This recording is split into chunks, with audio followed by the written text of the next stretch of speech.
Fala galera, como é que vocês estão? Tudo bom? Espero que vocês estejam bem. Bom, hoje vamos falar um pouquinho de cartografia e representações do espaço, beleza? Roda a vinheta!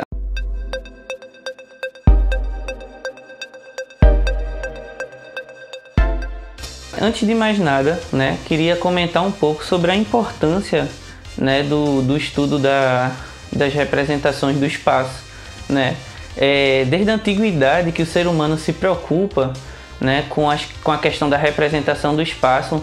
Acredita-se que alguns mapas surgiram antes mesmo até da escrita, e que era de fundamental importância a representação do espaço para algumas civilizações, de milênios atrás. Por exemplo, um dos mapas mais antigos encontrados, ele foi um mapa que foi encontrado na Mesopotâmia, e a gente vê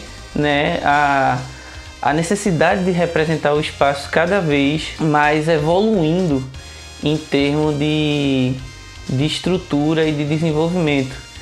Já na era moderna em diante, ela ganha uma ênfase muito grande, principalmente a partir do período das grandes navegações, onde se exige dos cartógrafos, dos geógrafos, representações aí das mais diversas regiões do mundo, e as suas particularidades e o seu mapeamento. Bom, existem várias formas de se representar o espaço, Uma delas, por exemplo, é o globo, o nosso globo terrestre. É um objeto muito importante, por exemplo, você vai fazer o estudo, dos movimentos da Terra e de outras coisas relacionadas à temática.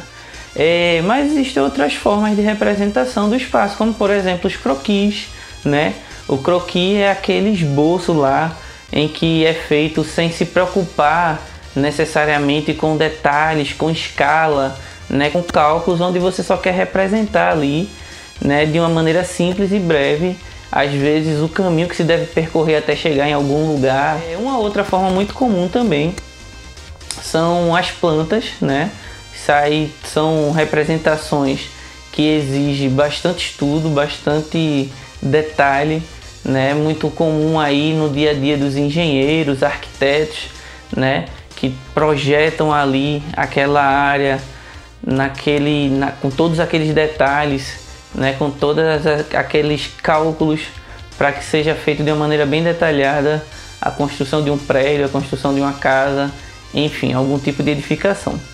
Enfim, uma das formas mais comuns é aquela que a gente vai trabalhar um pouco em cima dela, que é a questão do mapa, a questão das cartas geográficas, a questão do espaço geográfico representado a partir, dessas ferramentas aí, beleza? Um conceito importante de se entender é o conceito de projeção cartográfica, que são técnicas utilizadas pela cartografia para poder desenhar, o espaço terrestre, que é tridimensional, num plano bidimensional. Existem três tipos de projeções. Elas são a cilíndrica, a azimutal ou plana e a cônica. E é sobre elas que a gente vai falar a partir de agora. Uma observação importante a ser feita é que sempre que se tenta representar um espaço tridimensional, como por exemplo a Terra, num plano, a gente sempre encontrará distorções. A primeira projeção que falaremos será a projeção cilíndrica. Nesse tipo de projeção, o planeta é envolvido em um cilindro imaginário, e o que tiver na superfície vai ser representado nesse cilindro. É importante lembrar a questão da área de tangência, que é a parte de contato entre o objeto e a representação. No caso da área de tangência da projeção cilíndrica, o ponto de contato é a linha do Equador. Nesse caso, as áreas mais próximas da linha do Equador são as que sofrem menos distorções. Já nas áreas mais afastadas, como os polos, encontramos grandes distorções na sua representação. Nesse tipo de projeção, paralelos e meridianos formam ângulos de 90 graus. A projeção cônica. Nesse tipo de projeção, a superfície é representada em um cone. A área de tangência agora privilegiada são as médias latitudes, que serão melhor representadas nessa projeção. E os meridianos serão linhas radiais, ou seja, são linhas retas que se encontram em um único ponto, nesse caso os polos. Já os paralelos formam um círculo concêntrico. A terceira e última projeção é a projeção plana ou azimutal. É uma forma de projeção em que a Terra será tangenciada e representada em uma superfície plana, como uma folha de papel, por exemplo. Esse tipo de projeção privilegia o ponto que será tocado. Esse ponto será o mais bem representado. Esse tipo de projeção é muito usado para representar os polos. Existem 3 tipos de projeções planas. A plana polar, onde o ponto de tangência é o polo, norte ou sul. A oblíqua, em que o ponto de tangência será algum ponto entre a linha do Equador e o polo. E a equatorial, onde o ponto de tangência será algum ponto sobre a linha do Equador. Uma curiosidade que queria trazer para vocês sobre esse assunto é a bandeira da ONU. Como vocês podem ver, ela é uma projeção azimutal. E um conceito a ser levado em conta nas projeções azimutais é que elas são equidistantes, ou seja, ela não altera a relação das distâncias. E nisso podemos ver como alguns países são bastante próximos, se tornando essa projeção um modelo muito bacana, né, para se propor a bandeira para um grupo de nações unidas. Existem algumas projeções que são bastante importantes.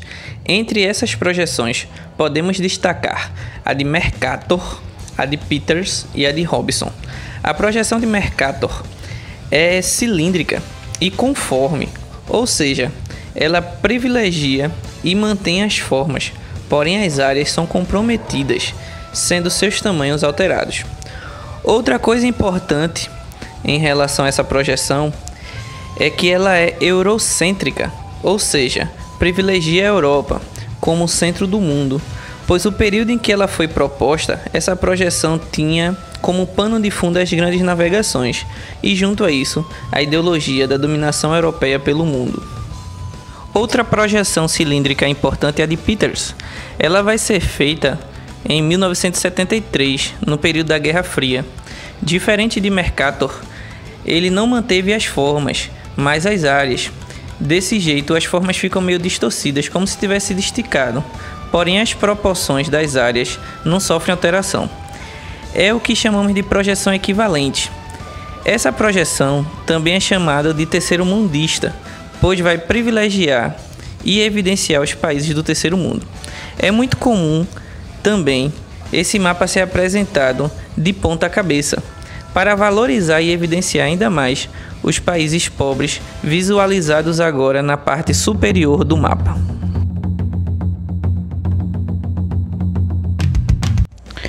Por fim, veremos a projeção de Robson. Ela foi feita para aperfeiçoar as demais. Nela, os meridianos aparecem em forma de curva, fazendo com que o mapa lembre uma esfera.